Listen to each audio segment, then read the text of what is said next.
Now we'll proceed to still talk about some 3 medical conditions that are usually on the neck of infants.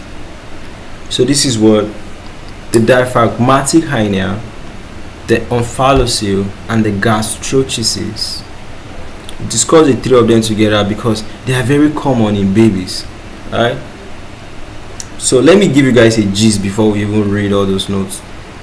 Diaphragmatic hernia just simply means this is your diaphragm, this part here that is separating your stomach from your chest. So it's separating the abdomen anatomy from the thoracic anatomy. But if there's a weakening in the diaphragm is like a fence. It's separating my house from my neighbor. So my neighbor is not able to come into my house anyhow. So if there's weakening in the fence, me and my neighbor, we can just go into anybody's house and be quarreling. Do you understand? So diaphragmatic hernia just simply means there's a weakening in the diaphragm. So abdominal contents like the liver, the spleen, the intestines, they are shooting into the chest wall of the baby. And of course the chest wall, the space there is just okay for the organs. So if they are shooting into the chest wall, it leads to compression of the organs that are in the chest wall. Of course, God has designed the human being so beautiful. You understand? Every place have its own place. So if another thing is moving into another place, there's complications, right? So the 3 of them, you should know that what they are usually present. They usually occur in newborns, that's neonates. Okay. So diaphragmatic hernia was what I just explained. There's a defect in the diaphragm and it allows abdominal organs, stomach, intestine, liver, spleen. They are shooting into the chest cavity. Right? So common type, we have the congenital diaphragmatic hernia. Often occurs on the left side. So the one occurring on the left side, they call it the Bochdalek. There's one occurring on the right side. I've forgotten the name. I did this when I was like 200 level. Alright. So effect, lungs are compressed, leading to pulmonary hypoplasia and respiratory distress. Can you see how this is the lung of the baby, compressed and becoming small like that.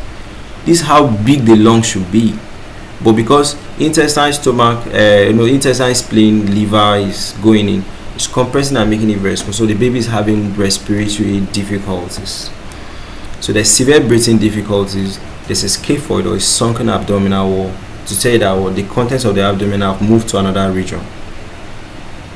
Okay, so it's just all about describing them, right? So omphalocele now, this is omphalocele.